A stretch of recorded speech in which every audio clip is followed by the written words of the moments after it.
Alrighty guys, it is Kwame here today, also known as Detective Q, and I'm sure you guys have learned by now that many times I just want to sit back, relax, and share my honest, unedited thoughts about something. And in today's video, I understand that the title of this video itself is going to already give me a lot of dislikes. I already know how YouTube works.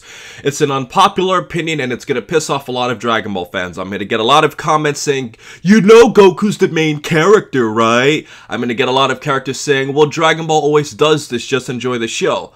But I'm going to share my honest thoughts on why I think Goku losing the Tournament of Power would actually be a great idea. So without wasting any more time, let's get straight into this video, and I suggest you listen to all of my points before you critique me. So let's get this party started, guys. And obviously, if you haven't seen up to Dragon Ball Super episode 121, then obviously this video will contain spoilers. So let's just get that stuff out of the way. So now that we got that all the way, why should Goku lose the Tournament of Power? Well, this brings me back to something that I've been thinking about, and it's the fact that Dragon Ball is becoming an extremely predictable show. Now, I understand that Goku, in most cases, is the one character who's always defeated the villain. This has been something that's happened many times.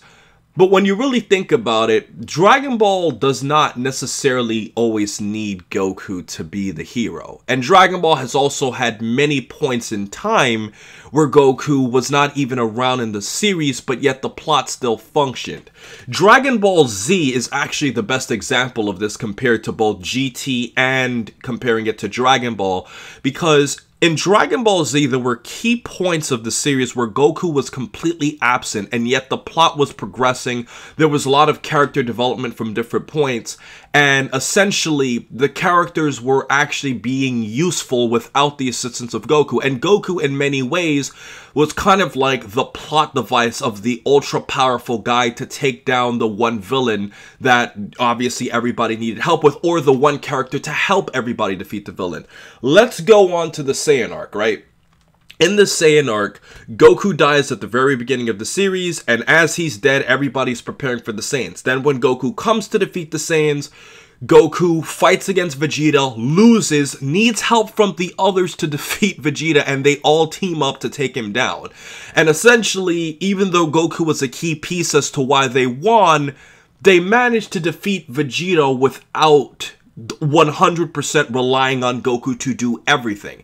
And even more so going into the specifics of the Saiyan saga itself, we had moments where Gohan was getting character development while he was learning how to fight with Piccolo. We see how Piccolo is slightly getting a change of heart. We see how the other Z fighters are all preparing for this threat. So although Goku was the key character of the Saiyan arc, he definitely wasn't the one character that essentially moved the entire plot by himself.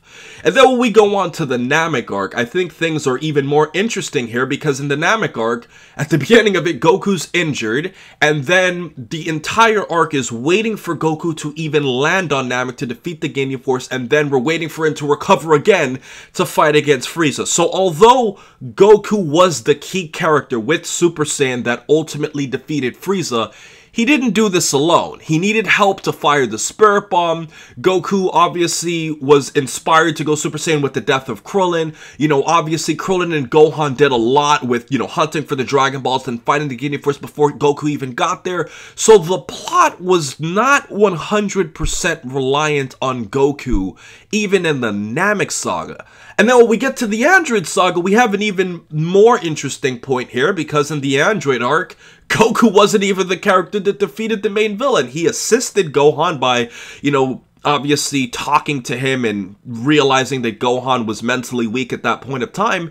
But Goku was a key point of the Android arc, but he actually wasn't the character that ultimately defeated the bad guy. It was his son. And they were developing Gohan as a character ever since he was a child. So all of those moments from the Saiyan arc to the Namek arc to the Android arc all led up to what Gohan eventually did.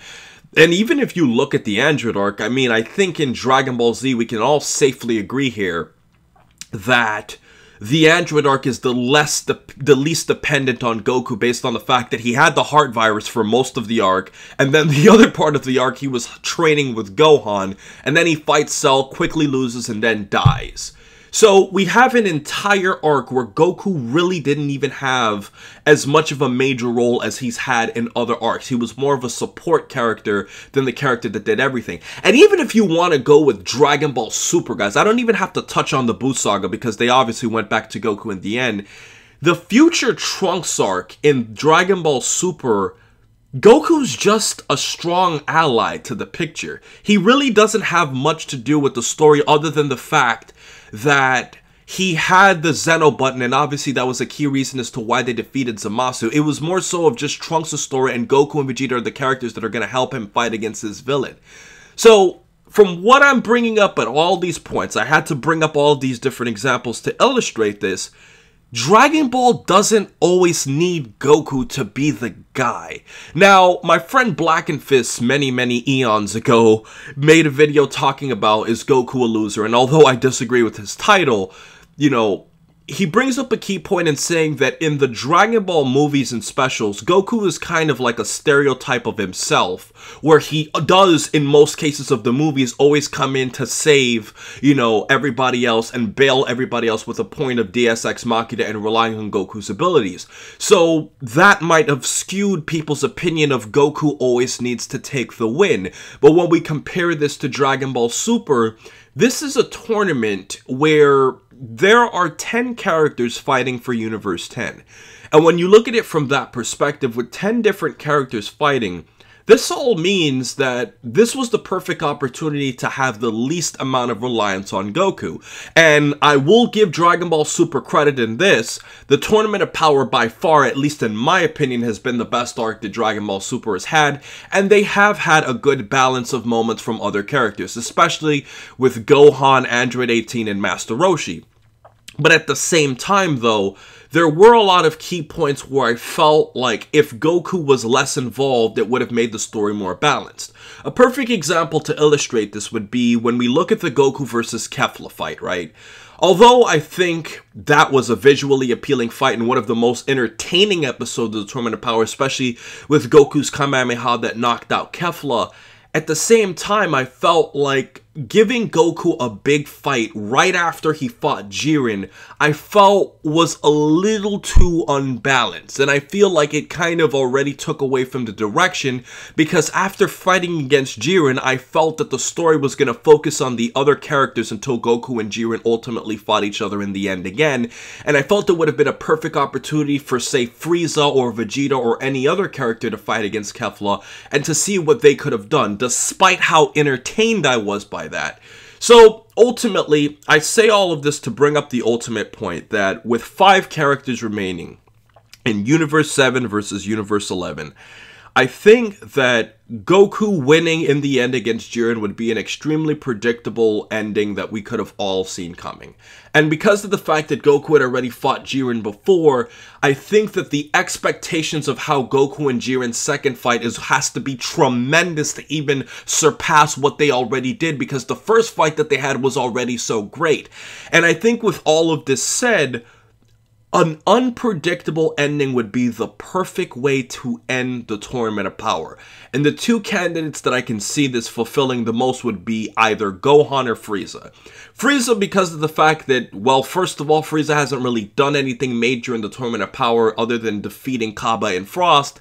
And when you look at this, Frieza is the most unpredictable character in the Tournament of Power, so having Frieza to be the one who will somehow take Jiren out in the end, or somehow survive in the end to give Universe 7 the victory, will create a lot of tension and make the story extremely entertaining to watch. And in Gohan's point of view, I think when we look at it from Gohan, it would have made all of those training episodes of Goku and Piccolo getting Gohan ready for the Tournament of Power way more justified. And I also think that if Gohan were to end the Tournament of Power, it would have definitely fulfilled what he was been trying to do in protecting his family, protecting Universe 7, and breaking through all of his obstacles like beating Obuni to ultimately save everybody. So Although I don't see this happening, guys, and although I understand that Goku is the main character and Goku always has to get the win, I think the ending would be way more original, and I think the ending would be way more unpredictable, and the writing would be a lot richer had Gohan and Frieza had to be the one to defeat Jiren. And not to mention, because Frieza and Gohan are both weaker than Goku with Ultra Instinct, it creates more tension to see how in the world is Gohan or Frieza going to stop a character this powerful. And that doesn't mean that Goku doesn't have to have a big role. He could be a key reason as to, you know, obviously helping to defeat Jiren or limiting Jiren's abilities or helping discover Jiren's weakness, but he doesn't always have to be the one guy to ultimately take down Jiren. And I'm saying this as a Dragon Ball fan where Goku is one of my favorite characters in the series, and I'm saying this completely unbiased and saying that with that said, I think Goku losing would actually be a great idea.